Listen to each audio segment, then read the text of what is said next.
This Sunday is sometimes called Rogation Sunday. In the Middle Ages, the parish was very much defined by a physical boundary. Throughout much of the world, well into the 19th century, a city was defined by a wall. But around a city, there would be farmlands that were part of a greater parish. On Rogation Sunday, the priest and the congregation would process around the bounds of the parish, and blessings would be offered upon the newly plowed and planted fields as they processed around for an abundant crop in the seasons to come. The readings today were chosen for the Easter season rather than for this ritual. But, especially in our readings from Revelation, we hear echoes of the same worldview as that upon which the Rogation Sunday ritual was built. In Revelation, John envisions a city like those of the Rogation ritual, a walled city with fields around it and a crystal clear spring of water spilling out from it as the new Jerusalem, his vision of heaven. The prophet Ezekiel likewise had a vision of a new Jerusalem, a great walled city where all the 12 tribes would be brought together. But in Ezekiel's city, there was a great temple at the center, and while it was a massive metropolis, far larger than anything that existed in the ancient world, it was still very much a city, 576 square miles, a bit bigger than modern-day Los Angeles.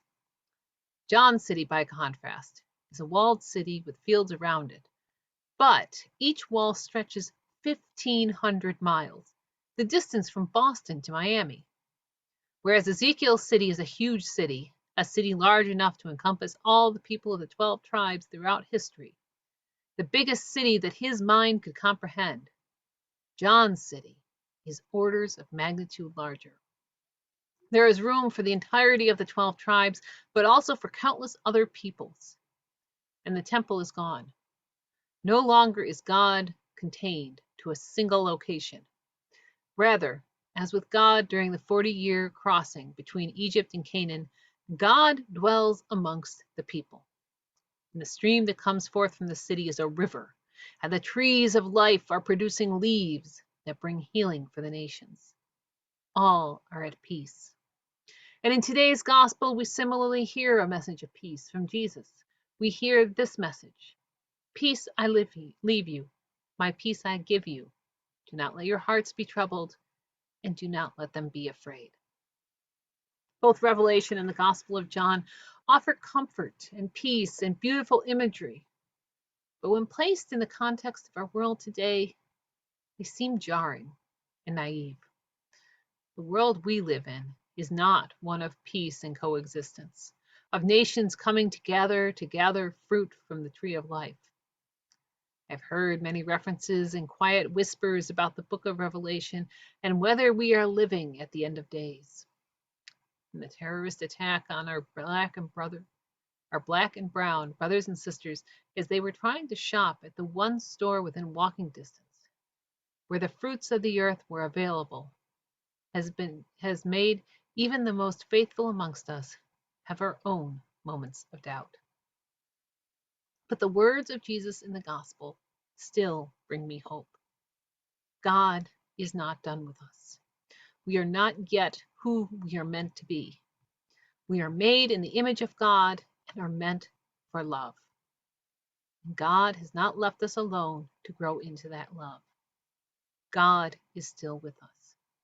The Spirit is dwelling amongst us, and we have one another.